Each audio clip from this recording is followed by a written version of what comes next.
very excited to have all of you here, and just to make sure you're in the right room, we are part of the Connecting Maritime Assets to System-Wide Approach, learning from other cities and other coastal cities, and we have an incredible panel here today. It will be a very good and important discussion, particularly around a systems level approach to maritime assets.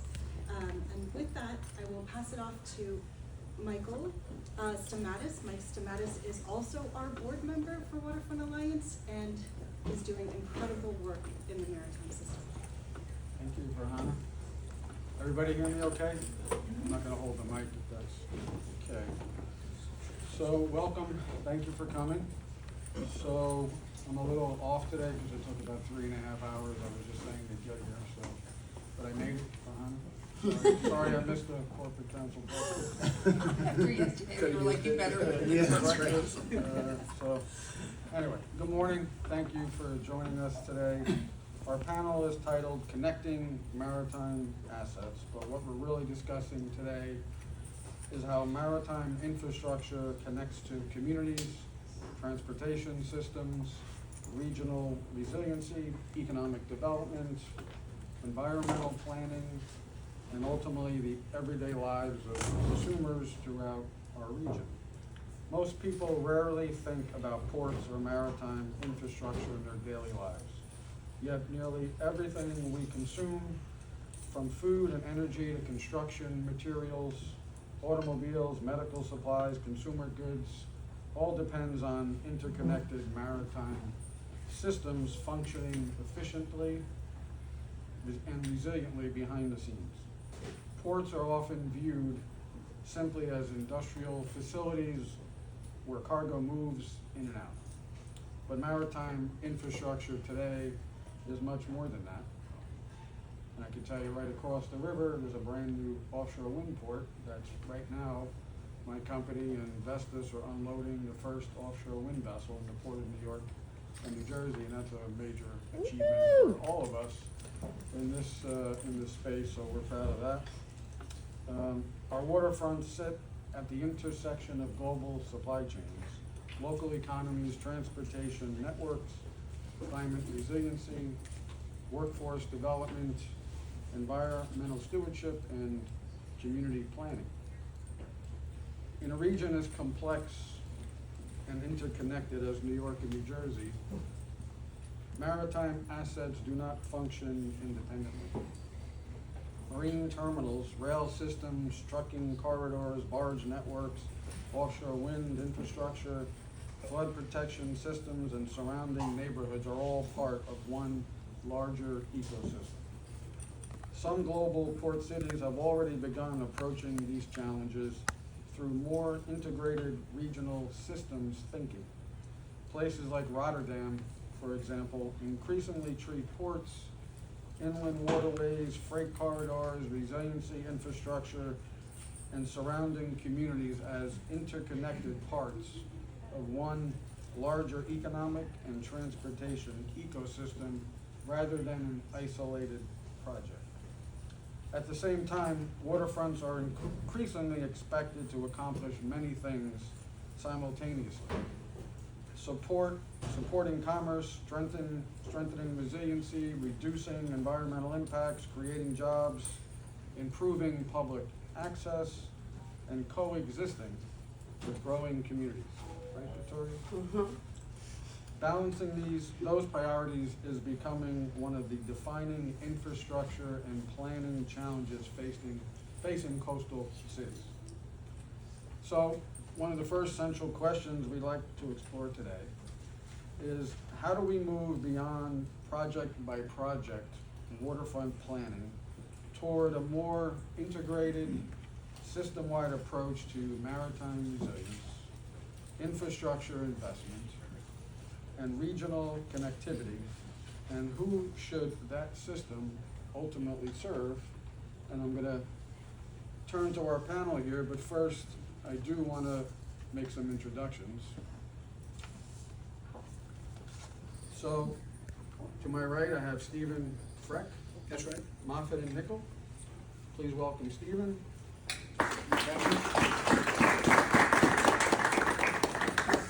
Stephen brings extensive expertise in the design, engineering, and construction of maritime infrastructure. His work focuses on how ports and waterfront facilities are designed to remain adaptable, resilient, and functional as operational needs, climate conditions, and supply chains continue evolving. Thank you for being here, Steve. Next, we have Blair Kelly.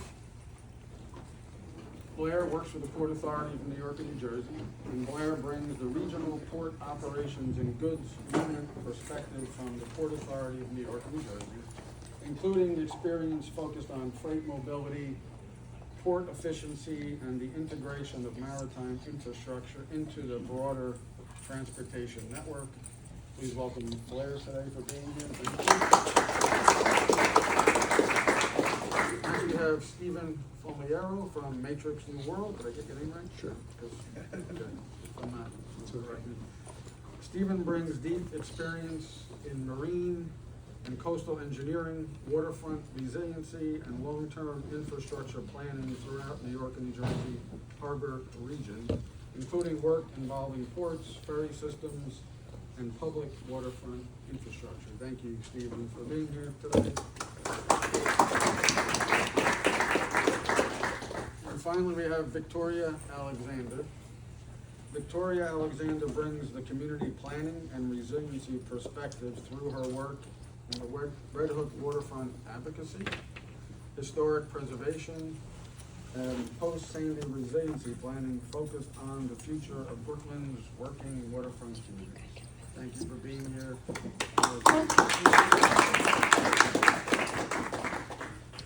So, back to our first question, which we'd like to explore.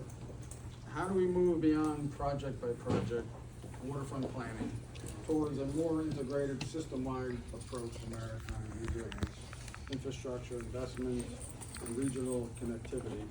And who should ultimately that system serve? Who wants to take that on?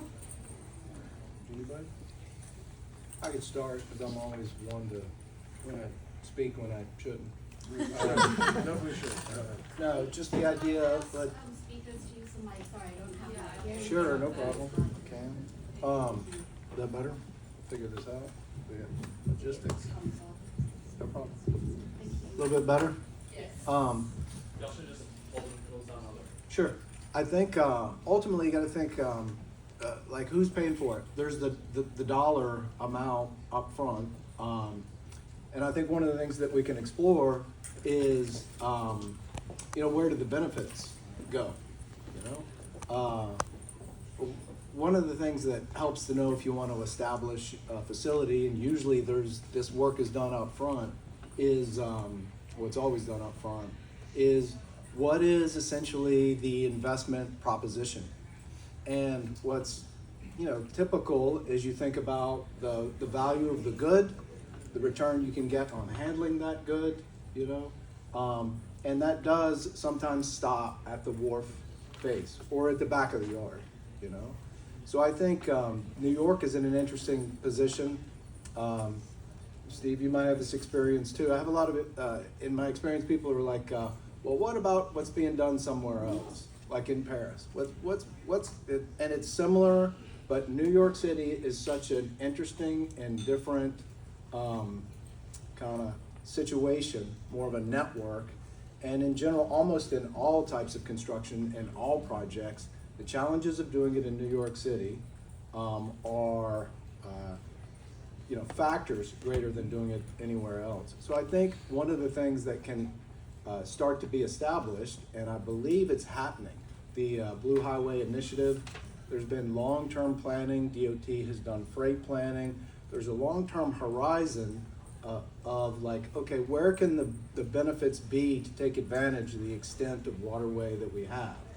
But those issues haven't necessarily made it into the economic decision, because the benefits of that, like take reduced truck traffic, for example, the benefits of that have a cost. And realizing or addressing what that cost might be, the economic cost, the dollar cost, not the societal benefit cost. If you can reconcile those type of things, that decision gets made in the upfront, in the planning moment, when you're determining what the facility should be like. Steven? Yeah, I was gonna add, so Steve addressed from the economic point of view and the cost benefit. I think another real big gap or challenge that we face in looking at all of our maritime infrastructure as a system is the regulatory aspect as well.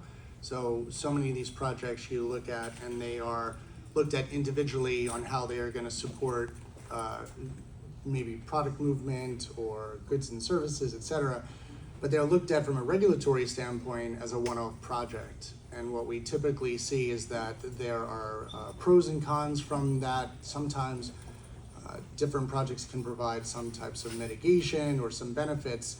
And so unfortunately, when we look at all this maritime infrastructure being built, it's looked at from the perspective of one project at a time, not as how it's benefiting overall. And each individual project has its own compensation that has to be done or mitigation, and it's not looked at as a system. So we are still in the process where everything is still individual with all of our different city, state, and federal agencies, but that would be a great gap that we could try and fill to try and streamline some of the production and the speed of construction of this. We can't move product faster, we can't change the game unless we're building, rehabilitating, and looking at how we're gonna transform these systems for the future. And regulatory, unfortunately, is probably the biggest holdup we have, which would be much better to smooth out. I would say that ports are public infrastructure. People don't think about, but everything in this room probably got here by a boat and a truck. The clothes you're wearing, the floor, the sheetrock, like how did it get here? It probably was not made in the 5 boroughs. So I think that thinking about, how, instead of thinking about how we got water, how we get electricity, we need to start thinking about, this, how we start getting things more as a public discussion. And ports are public infrastructure and they're usually on public land. And so it is a public resource.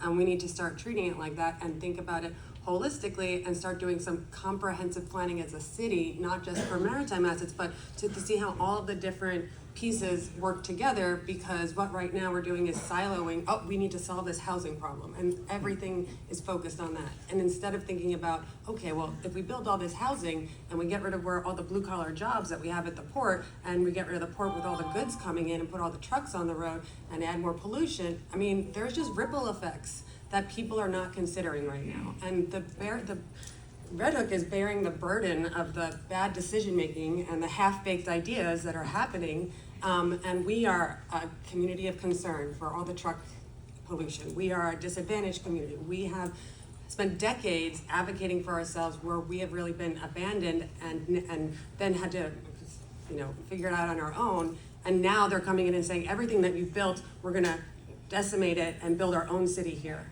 So I really think we need to start thinking about a comprehensive way and understand what is thriving without the help of the city. And Red Hook's thriving in many ways, thanks to, the blue collar jobs and walkability and manufacturing, last manufacturing place because we've lost Kiwanis, Long Island City, and Williamsburg, and Red Hook's one of the last places you can actually make things and build things. And we're about to, lose that. So you're really talking about what I would say is system-wide breakdown when it comes to planning, design, and thinking about how to integrate not just ports, but the entire supply chain system and how it impacts a community that may be not just local, but regionally.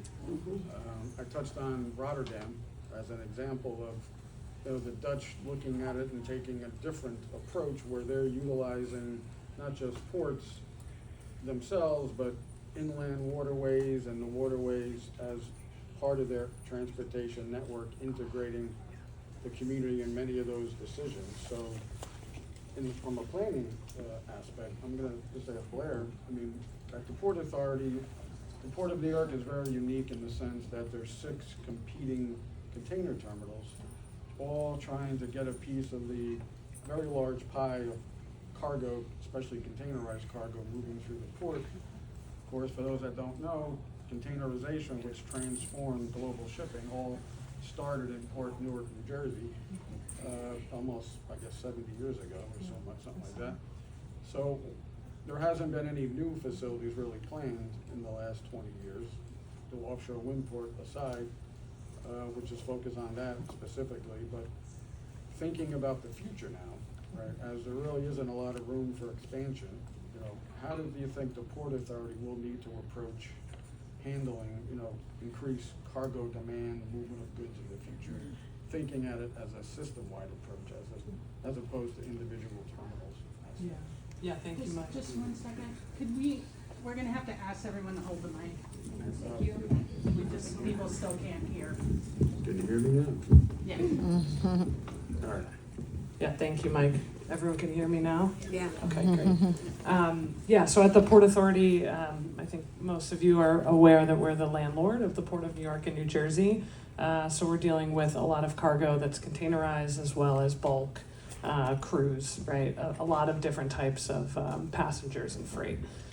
So as others have already mentioned, we're keenly aware that the investments that we're making on port at those terminals is felt well past the Port of New York and New Jersey and felt in the communities where our facilities are, as well as regional and national connections to that cargo. So we're trying to take the approach of understanding, we know we're gonna grow our forecasted volumes for containers specifically by 2030 is going to increase dramatically. During COVID, we got a little bit of a crystal ball of what that looks like, and we were handling it as best as we could, but we know we need to improve and optimize both our land use strategies and the equipment that we're using, as well as the skills of our workforce in the future. And so with that, we've been looking at a path to extending our operations, so a path to 24/7. We work a lot with Mike, the other terminal operators, workforce development commitments in those local communities to understand, if we can, where the cargo is going, to then work with those warehouses, those developments, those communities as well, to try to figure out if they are able to open and they have what they need to then match the operating hours of the port. Because our biggest issue is that if those containers have nowhere to go, once a trucker picks up that freight from the port, then we're not ready to extend our gates or be able to handle that additional cargo that the communities and that our population here in New York and New Jersey thrives on. So we're trying to take that approach of understanding kind of where that cargo moves to, all of the stakeholders it affects, and the facilities that are then going to handle it, so we can do that in unison with them in more of a cohesive approach. So that sort of brings us to another issue that we want to talk about, is data gap, right? So during COVID, we had a very strong glimpse of what the future looks like, and there was a lot of things that we did very well in the Port of New York and New Jersey. In fact, there's a lot of things we did great in terms of not having vessels waiting at anchorage for weeks, as was the case on the West Coast. And there's some good reasons for that. And we managed the volume more efficiently. Terminals, because we have 6 terminals, we were able to move volume from one terminal to another where there was additional capacity. But it was very clear that we were at the tipping point in terms of our capacity. And it became a little chaotic in terms of cargo not being able to move off of facilities because there was no place for it to go. And that's now led to conversations about getting more data, as Blair is talking about, is where is this cargo really going? And if we're gonna make investments at the port level, at the terminal level, to increase throughput capacity, we really still need to better understand ultimately who our customers are. So I'm gonna ask the group, it's clear there's data gaps in how we plan supply chains and regional maritime systems. You know, we need to know who our stakeholders are, for sure. And it isn't just the ocean carrier, because they're just the first touch of the containers coming in. And the truckers would probably, you know, not all want to talk about who their customers are. So we often find ourselves with data gaps. So who are the stakeholders? Do we know? How do we find out? What role can each of us play in better understanding what data is missing, and how do we get it? Because the available information today, you can look at a bill of lading and it doesn't quite give you the full picture. It may tell you who the shipper is, the importer, the consignee, but it doesn't actually tell you where it's physically going. So, is this something that comes up in your business, in your planning, design, talking about, how to develop a new facility and what that looks So I like? think you touched on it up front on when you talked about the stakeholders that you need to engage for the port. And the part maybe you didn't mention, which you're kind of talking about now, I feel, is the business of logistics. Like, essentially everybody in this room, a lot of the cargo coming into Port Newark is consumer goods. So a lot of what we, consume comes in, as you talked about, through the port. And so we're all stakeholders in what we pay to get that in our house. You can identify like that type of consumption in general based on, statistics, census data, all sorts of information you can get from the zip code. It's not specific to your port, but you can look in aggregate. And then the big goods you can look at, I think we touched on project cargo potentially, or maybe it was in the opening session. The EDC was thinking about future needs that, for Governor's Island or the BQE, the major construction projects. FIDI, I think, is actually what they were talking about, thinking about how that's going to be supplied. Project cargo you can get to. But I feel like if we're talking about missing, and you're trying to think about that deal up front, where you're thinking about what is the value of the investment in economic dollars, not societal dollars, but in economic dollars, it's that logistics piece. Where are you going to locate the devanning systems? Yeah, so are public agencies and private operators sharing enough information? I don't know, Blair, does the Port Authority feel like you have access to all the data that you need, or it's still a bit of a struggle to figure that out? Yeah, still a bit of a struggle. We have, in the past 2 to 3 years, actually been updating our leases with a lot of the terminal operators at the port. And so with that, those leases, some of them had been 40 or 50 years old.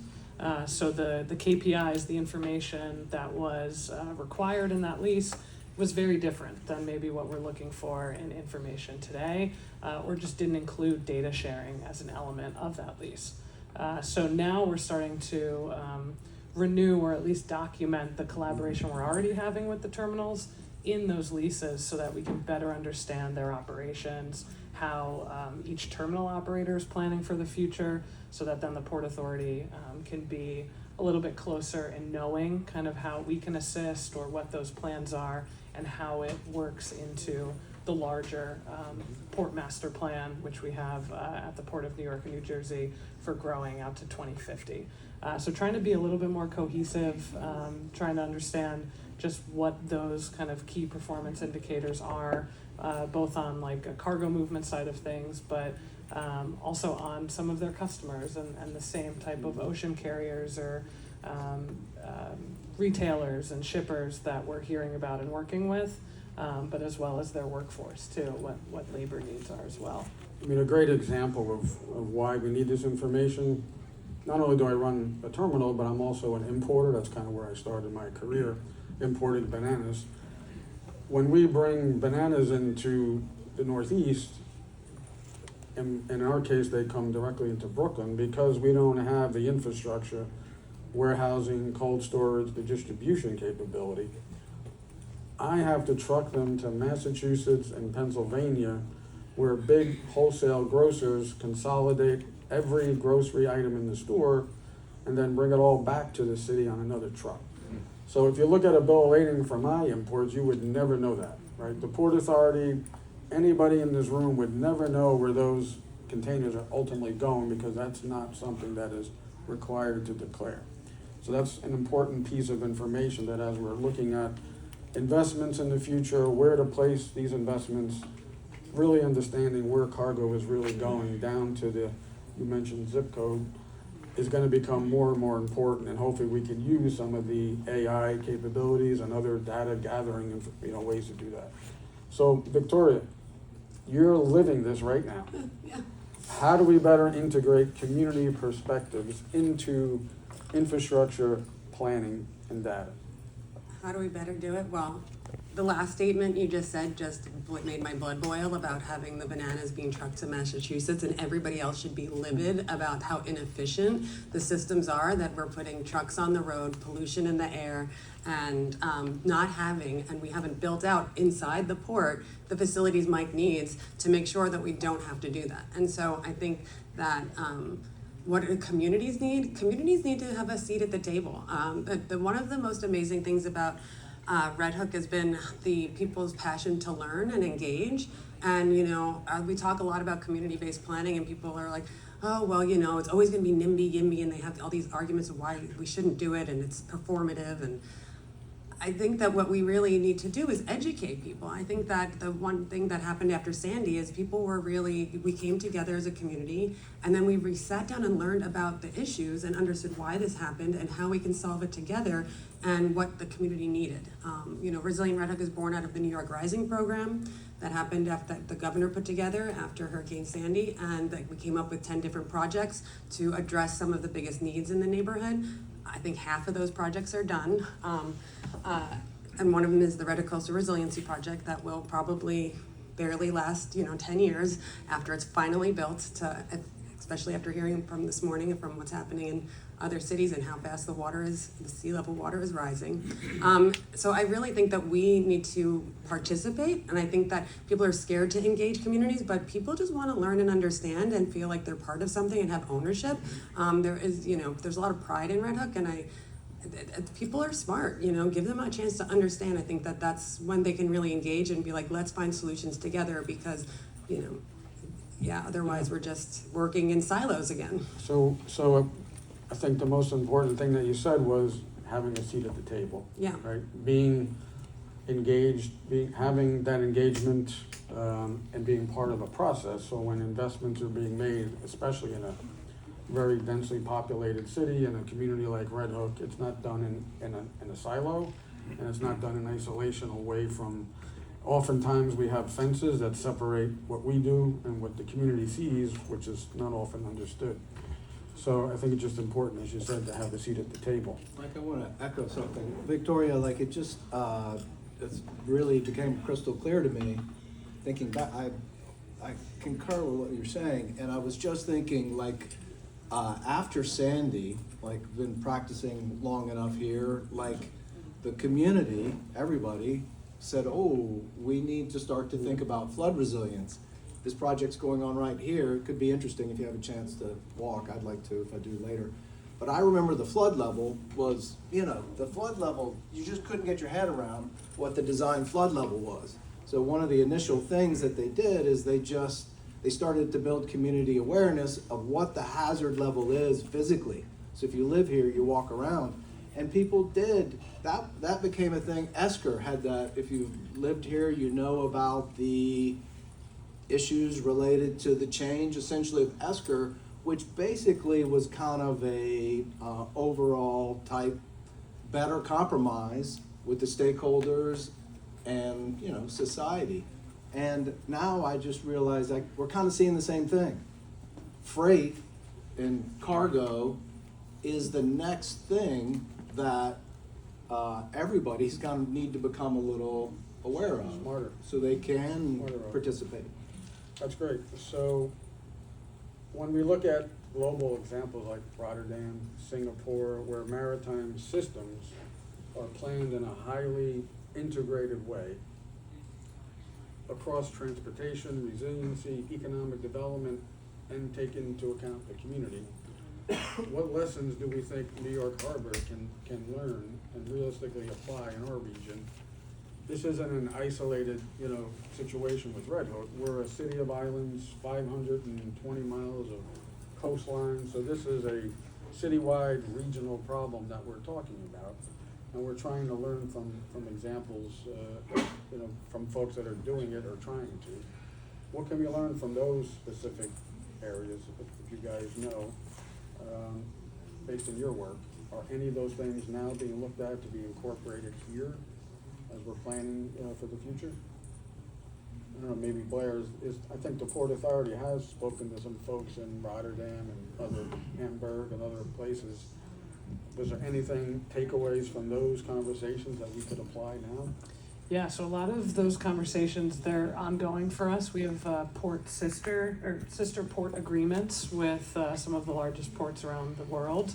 And I would say a lot of them are very good, whether it's because of regulatory changes in that country or just the opportunity to invest in different areas than what we are here. So we try to take different elements, whether it's environmental and sustainability measures from others. I know we in the past had worked on marine highway efforts, so barge systems and just changing some of the resiliency and redundancy around the vessels that we're using, and kind of those different routes along like the East Coast. So we do that both internationally and then regionally as well. So we're members of AAPA, American Association of Port Authorities. So we're working with a lot of different ports around the country too to try to understand what might have worked for you in a specific project, how could we mimic it here or improve it, and work with kind of the problems or challenges that we have here in New York and New Jersey. But I would say a lot of our conversations are about learning through technology, environmental and sustainability measures, and then trying to formulate ideas about the skills that workforce will need in the future. So any sort of apprenticeship programs, vocational trades, things like that. Count us in for any of those future conversations as we're talking about meeting with local leaders at the state and federal and city level. I think it's really important to bring in some of this other expertise so it isn't, we have some data to fall back on. Stephen, much of our waterfront infrastructure was built generations ago. What are the biggest challenges in adapting existing maritime infrastructure to address climate change and sea level rise? And you can kick us off and anybody can jump in. I certainly have some experience in that area as well, having sat at my desk during Sandy flooding the terminal. I think I'll highlight two aspects of that longer term look and planning. One would be a newer perspective around durability of structures. That comes into play with the fact that too often our timelines are looking at 25 or 35 years when the technology exists pretty easily with very little uptick in cost to get to 75 or 100 years of service. But that leads me to my second point, which is it doesn't really help you if after 75 years your infrastructure is no longer going to serve with our current climate. So the most common approach that we're seeing now, and that is typically to design for sea level rise in two aspects. One, for the impact on the day-to-day high tides, and then the second is for the increased storm levels.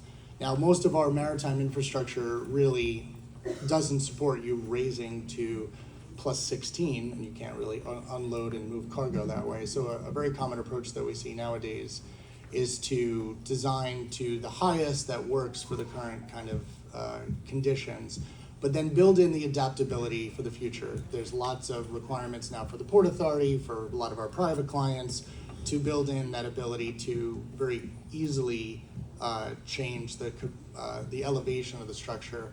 The most common approach is to build in this adaptability to add some kind of lightweight fill on top of the structure so that you can raise it over time to keep up with those rising tide levels so that you can maintain operations but have the fact that the durability actually matches the operational life of the structure. And there was something else, Steve, am I missing something else along those lines? Was one other thing I was thinking of. No, just like the discussion of methods of port resilience, maybe just the idea, like compared to like building resilience where you're looking at avoidance, like you just cannot engage with the water. At a port, you're looking at more of like what's a recovery situation, like Steve said, especially for something that involves lower freeboard vessels like the barges that we're talking about, where you have a row, like your elevation relative to the water matters on day one, so you do kind of want to set it like that. But one of the things, especially if you start to go to like an electrified terminal, which has its own benefits, you want to think about a place like for that event for the 100-year storm where you're totally submerged, where can you put that equipment? So the day after the storm, the surge recedes and the tide goes down, you can bring out your equipment. The cranes, you know, the gantry cranes serving it. You can move the engines up into the crane. It's up above the wheels. You know, it's not typical, but it can be done.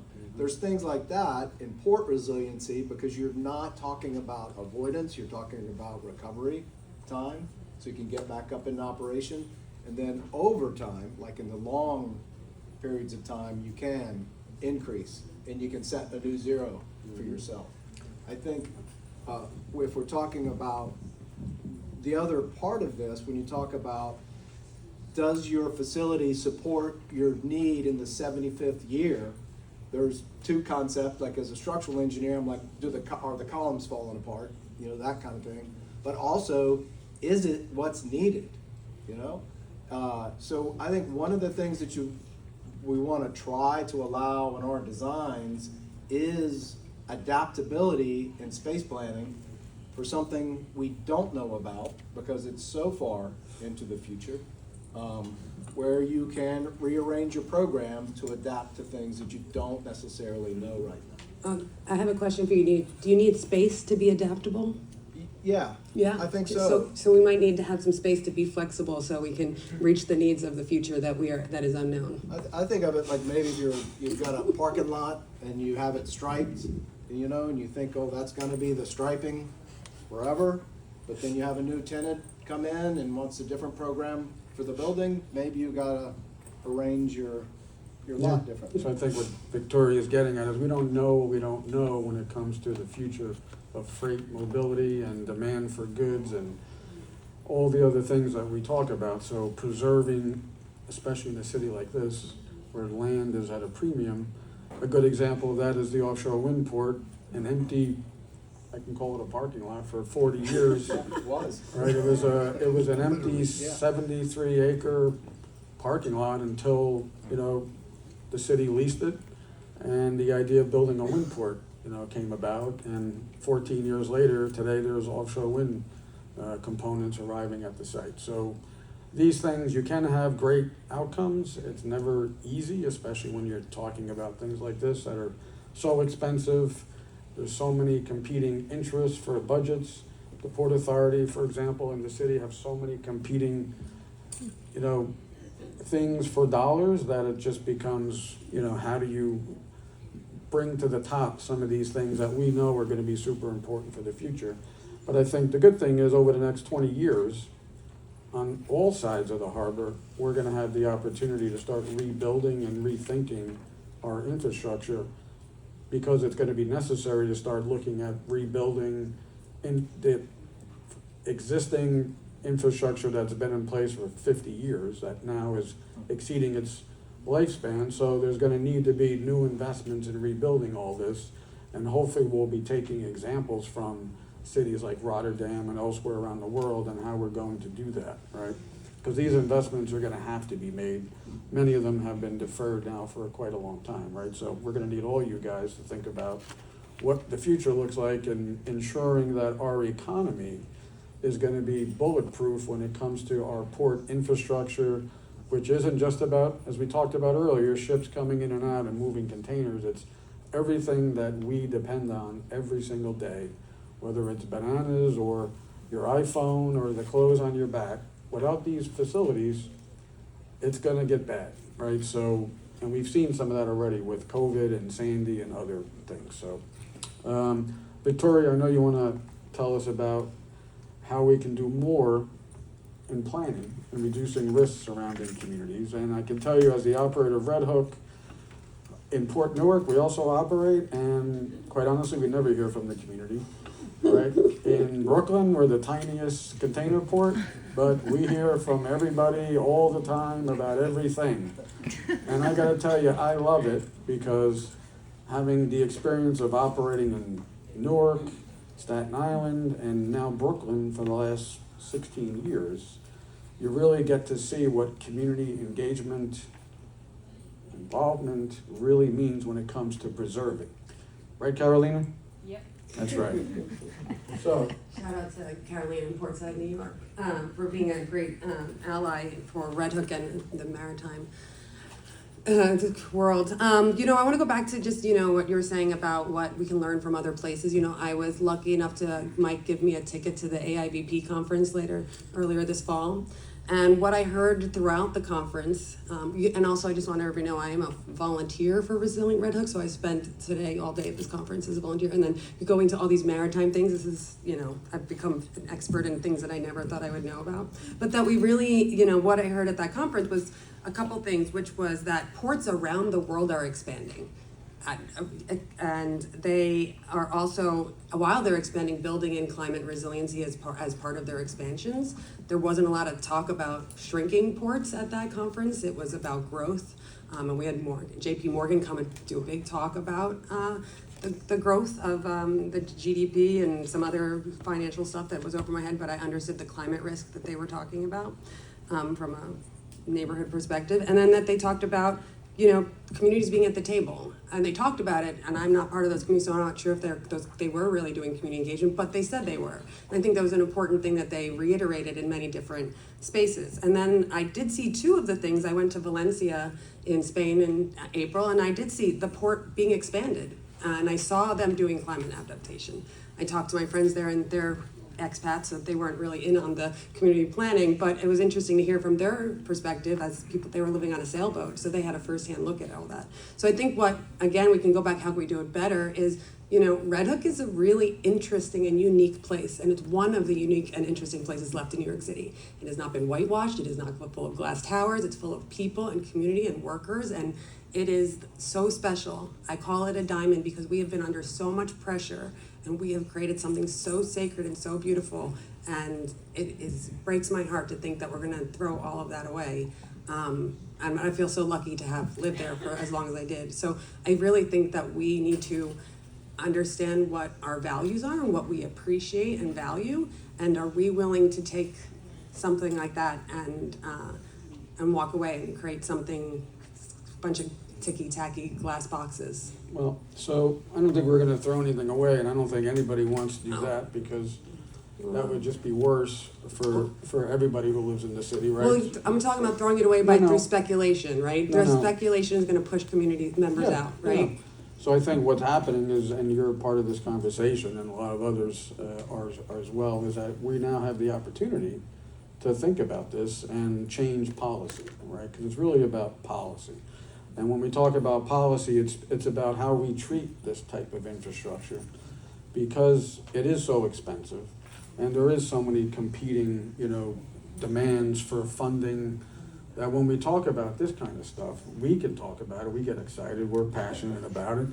But I think a lot of the folks in decision-making roles don't always have that passion and excitement about stuff like this, because maybe it's boring and it's not consumer-facing, and it isn't something that people, as we've talked about, think about regularly, until something like COVID, when you go to the store, or you can't even go to the store, and you have to order it online, and it's taking you weeks, or whatever the case may be, then all of a sudden, we think about ports and supply chain.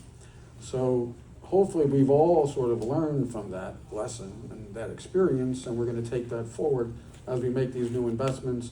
Red Hook, the Brooklyn, waterfront is an example of something that's happening today that will probably take a decade to finalize, right? You guys know how long these kinds of things take. I just said it took 14 years to get an offshore wind port built, and that's something that everybody wanted. So when it's something that's a little controversial, it may even take longer. And it shouldn't be controversial. It's really about the policy of, we need ports. A city like New York needs ports, not just on the New Jersey side of the harbor either, because then we're just dependent on trucks. As I said before, I have to truck my bananas to Massachusetts. Crazy. When we should be doing all these things locally and having our local supply chain serving local community needs, right? That's really what we're talking about. And we have to learn from other places that are doing it. We have to listen to the community. We have to listen to the engineers, the designers, the port authorities, and we all need to work together to be able to achieve something for the future that meets all of the needs while also figuring out how do we pay for all these things, because it is not cheap. In fact, we have a new crane coming to Brooklyn right now that we desperately need, and we just learned that it's gonna be delayed because there's more work that needs to be done to repair and rebuild the infrastructure there, right? So, great that the new crane is coming, and great that these repairs are gonna take place. That just means that there's a future there, and the folks are finally realizing that these types of things need to be done, right? So, it's really a collaborative effort that needs to take place between government agencies, private operators, and the community stakeholders to make sure it happens.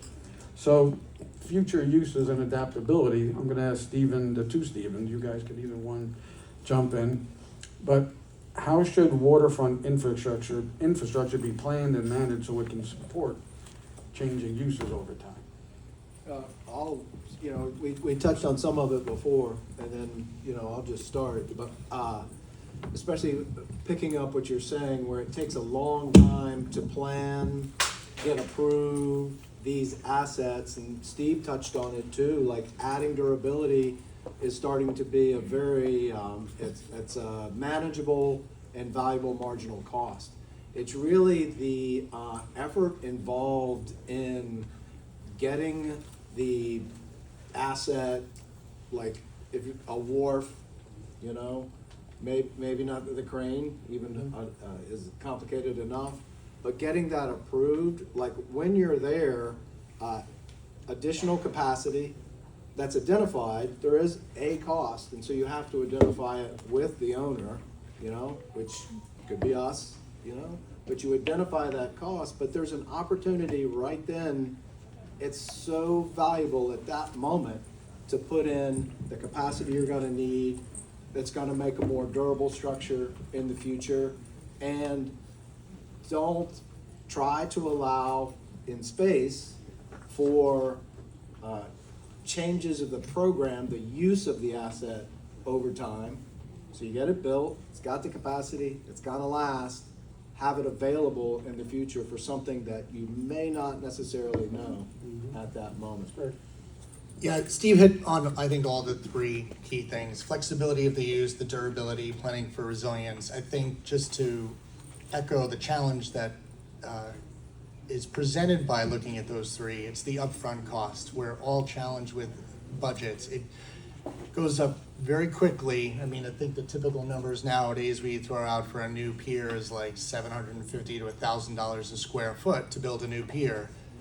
You add that you want to be able to add 3 or 4 feet of fill on it, now the price starts climbing.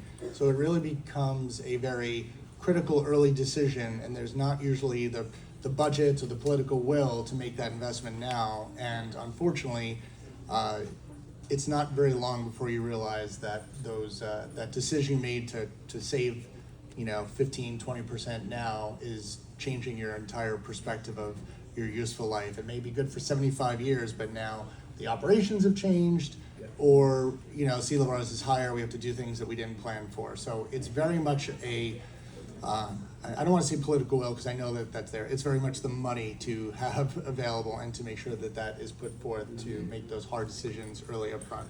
Money, Money, right? money. We need money. So we have about 10 minutes left. I'd like to hear from you guys, right? So if you guys have questions, somebody please can help us with the audience here, but we'd like We'll to hear start from over here and then I'll work my way back. This question's about cargo sailing cargo ships. It's an emerging old technology, and it's largely grown out of Europe, but we have regional examples here. It's great things. It supports a lot of the shipwrights that are part of the verbal history in the Americas and Europe that is fading, and so now it's a new economic engine. It's no longer just about nostalgia and preservation, but actually being a part of the global economy. What's the challenge on big ports right now, what I'm learning, is it's a layering structural issue. It's something that Stephen Frech mentioned with regards to ro-ro versus the conventional, the terracing. Well, these ships are somewhere between a private ship and the ro-ro, right? Yeah. So there's yet another layer. Yeah. And the struggle, they've done a few pilots, right? So they brought some non-perishables, brought to New York City, And this beautiful wooden ship was trying to do a carbon neutral chain of custody to the customer. And the one thing that got them was that because of the large wharf, they had to hire a fossil fuel crane to offload. So that, and I think this may be a EDC Blue Highway thing, but hearing from you, Mike, on the operational side and Stephen on the planning side, it's an adaptation, not just to climate change, but to cultural changes. In this case, an ancient cycle coming back, right? You know, how do we get that layering effect, not just for Roro, but other layers that happen as technology or economies evolve? I like higher freeboard. I like vessels with a higher freeboard on day one, because you can do, you know, it's really the issue is the barge. It's gonna have the lowest freeboard of pretty much of anything we're gonna serve, but you're in a better position. Yeah, well, we operate a barge service today, moving containers between New York and New Jersey to bypass the local streets and bridges, which the freeboard on those barges is not always, you know, sometimes it can be a challenge, but these are not deep draft barges, so, but we make it work. Each barge can move 240-foot containers at a time with one tugboat, so the benefits to all that, I mean, smarter people than me could do the calculation, you guys. But in terms of the sailing vessels, so we've recently been talking to a number of those companies about bringing cargo from sailing vessels into Brooklyn. Palletized cargo in particular. We haven't run into any challenges with freeboard yet. I mean, we're looking at both facilities in Red Hook and South Brooklyn for future use of that type of activity. Want to do it, happy to do it. They've had some test voyages into Port Newark. I don't believe they ran into any freeboard issues, but if that becomes an issue, we'll have to look to these guys over here to help us figure out how we can manage that. But with a brand new facility in South Brooklyn and a future upgraded, modernized facility in Red Hook, I think we'll have more than enough capabilities to meet, you know, that challenge, and we're excited to do it because it's, you know, it's interesting, right? I mean, this particular vessel that we were talking to could bring in 800 pallets at a time, and they're investing in, you know, one vessel now, but it's starting to pick up steam, so to speak, and as a way of moving goods. Steam, yeah. Wind. I use wind. I got a wind port. We got steam ships. We got all kinds. So, any other questions?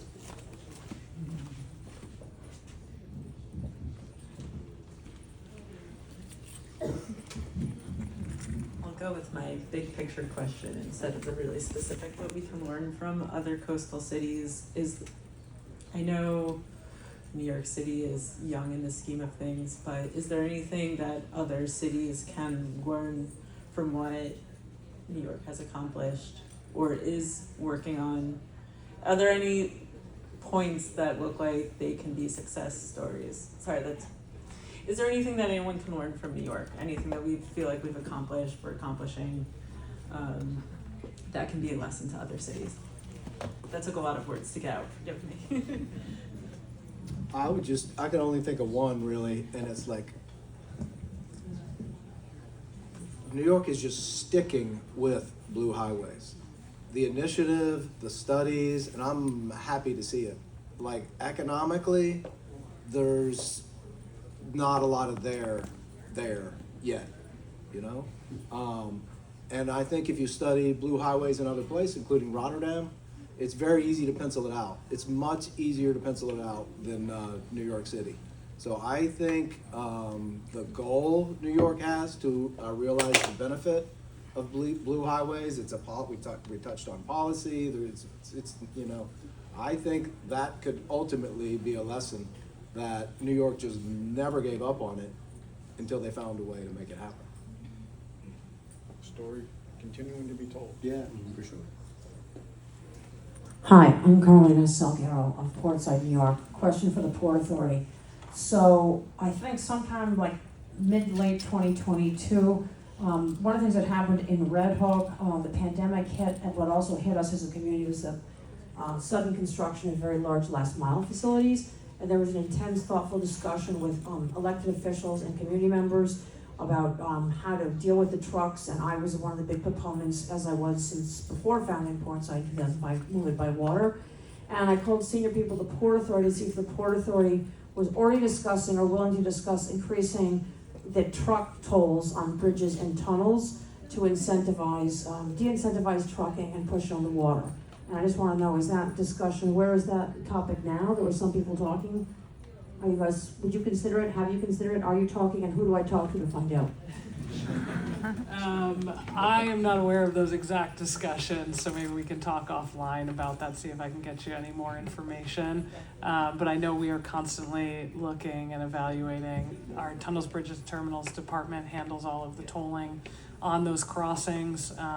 Me and my role within the Port Department, we work closely on the Goethals Bridge because of that connection to Port Liberty in Staten Island, so that's kind of our focus there. We have a truck reimbursement program for those tolls for trucks that are utilizing that terminal. But that's the main kind of touch point that I have. So happy to talk offline with you and answer your question. He's been waiting. Thanks. Hi, good to see all of you. I have a question about community engagement. Victoria, you mentioned positive examples that you had seen at some of the conferences. Mike as well.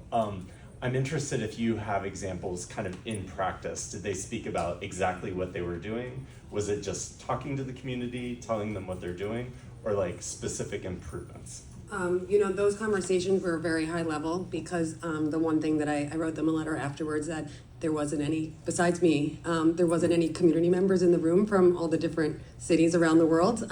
So I wrote them and said, well, if you're going to be talking about communities, maybe you should invite them.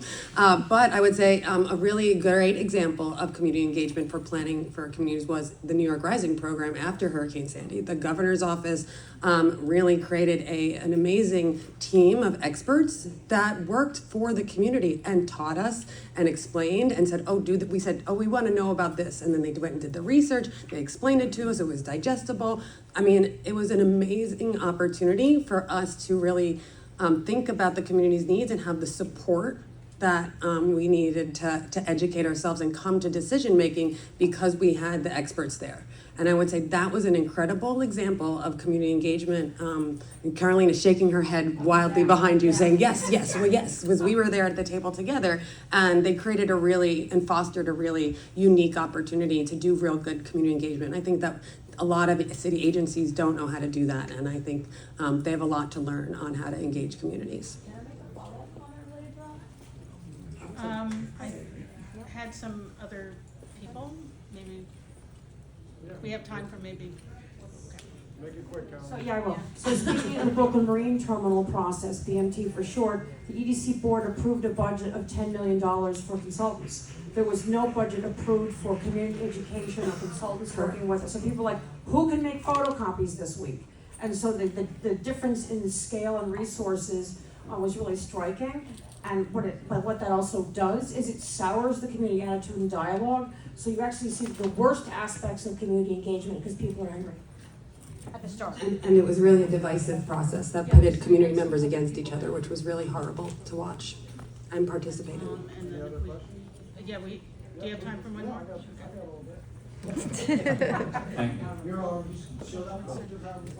We have a lot of people from. Tom Fox here. When we're talking about community engagement, which is critical to anything, what can we do to get New York City EDC to do true community participation versus performative community participation at BMT? Because even the meetings now, open to the public, you just can't say anything.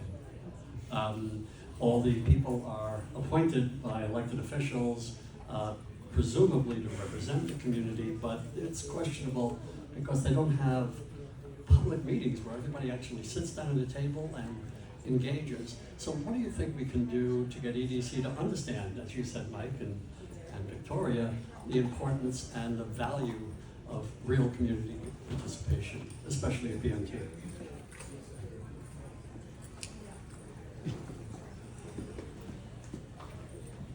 So Tom, I think you're one of the individuals who's done a great job of raising the awareness of this particular issue. And it's really about policy. It isn't about a particular plan, in my view, as the current operator. It's about an overall policy that starts at the governor's office, the mayor's office, and regional that we need ports and we need to invest in them, and they're important public infrastructure. So thank you for your work on that, and all the community members.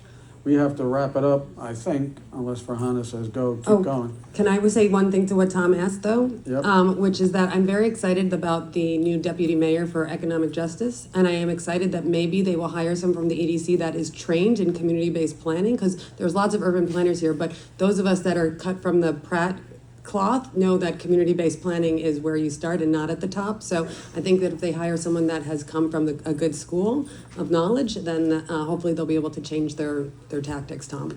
Let's hope the mayor is making a good decision there. So I think all of us, especially you guys in the audience and everybody up here, will continue to focus on this development in the city. That's very important to our port community and surrounding community. But I'm going to ask one more question because I want to end this on an optimistic, positive note, as always. So, to do that, what gives all of us, all of you, confidence that better regional maritime integration and coordination is actually achievable? And you all play different roles, but very important roles, and we're all up here together. So, what do you think?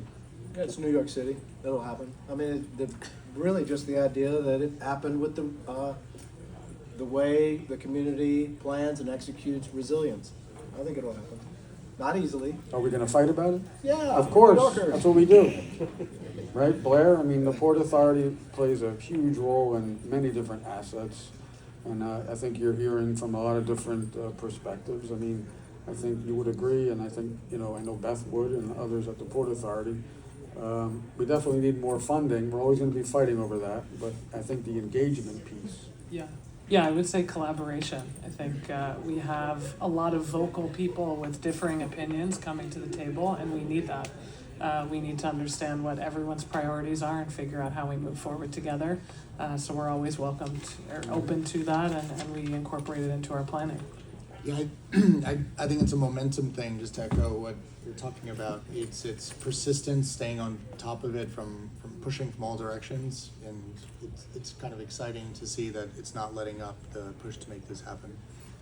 I'm going to just call it back to what Walter said this morning in the open plenary, is that we need diversity of thought at the table. That we don't just need engineers planning these ports, we need everybody at the table. And so, but I was paying attention. So with that, I think that's a very important point, that none of this can happen in a vacuum. And, Victoria, Carolina, Tom, and others in the community that have some level of expertise or have none, but are willing to, raise their voice and, be loud and clear that they like this or they don't like that. I think that's an important thing that we see, not only in the Red Hook community, but many different communities in the city that sometimes, where I'm from in New Jersey, is a bit lacking. So sometimes people don't show up and decisions get made and, oh, I didn't know that was happening. You really can't slip anything past the community in Red Hook, that I can tell you. So thank you for your active participation, and thank you all for being here today, and I'm sure more to come on those topics.